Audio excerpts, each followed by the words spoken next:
Hey everyone, it's Remy. Welcome back to the HubSpot YouTube channel. Today, we're going to talk about on-page SEO, what it is, and how to get it working for you. Search engine optimization, or SEO, helps you stand out and gets people to your webpage. And in a world where 70% of marketers see SEO as more effective than pay-per-click, PPC, it's never been a better time to optimize your site. If the world of SEO is new to you, or if you're looking for ways to level up your SEO game, we're offering a free SEO starter pack. In this pack, you'll find ways to increase your traffic in 30 days and myths to leave behind. Check it out down below. Okay, so on-page SEO is the process of optimizing front-end and back-end components of your website so that it ranks in search engines and brings in new traffic. Simply put, it's the process of optimizing or making better your website so that people find it when they search for specific keywords. On-page refers to optimizing content elements, site architecture, and HTML that visitors can see on your page. This is different from off-page SEO where the elements aren't always visible. The more optimized your site is, the higher up it will appear in search and the wider your net will be for ranking with different search keywords. So how do you do this exactly? Step one is to have high quality page content. Yes, we all want our content to be high quality, but this means something specific when it comes to on-page SEO. Your content tells both search engines and the people using them what they can find on your website. Knowing which keywords to use can help guide you to using them on your site. Doing some keyword research on Google and looking at competitors' pages is a great place to start. There are tools that can also help you narrow down which keywords to focus on, like Ahrefs. For a closer look into how to best leverage Ahrefs to pick your keywords,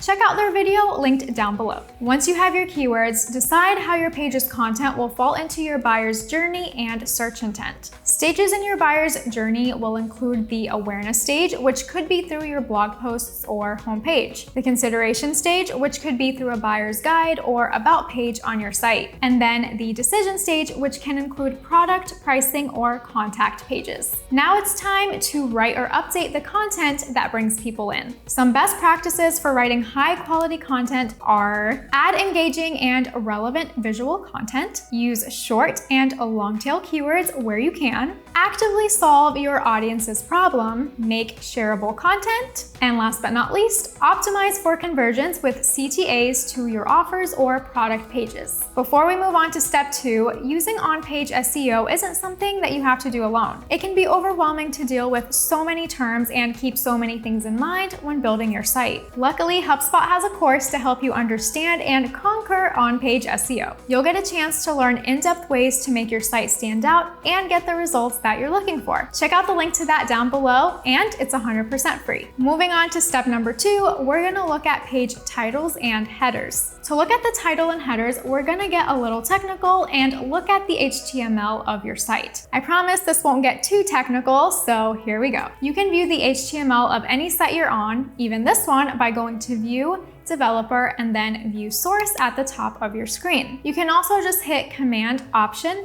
and U. The page titles on your website, or title tags, are one of the most important parts of SEO. They tell search engines and people what to expect when viewing your site. Adding a few keywords into your title and keeping them to 70 characters are great rules to keep in mind. Headers, like titles, can help inform people coming to your site and can help search engines better direct those people. Your headers should include keywords that are different from what you use in your title and should be more specific than what the title of the page is. Think of the header as a funnel, getting people to even more specific info on your site. Now that you have your titles and headers, we can move on to step 3.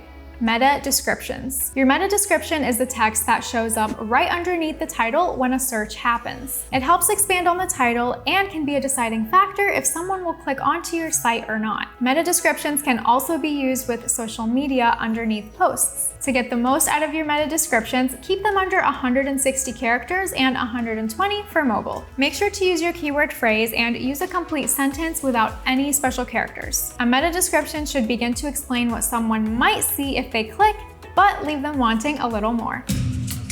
This data is wrong every freaking time. Have you heard of HubSpot?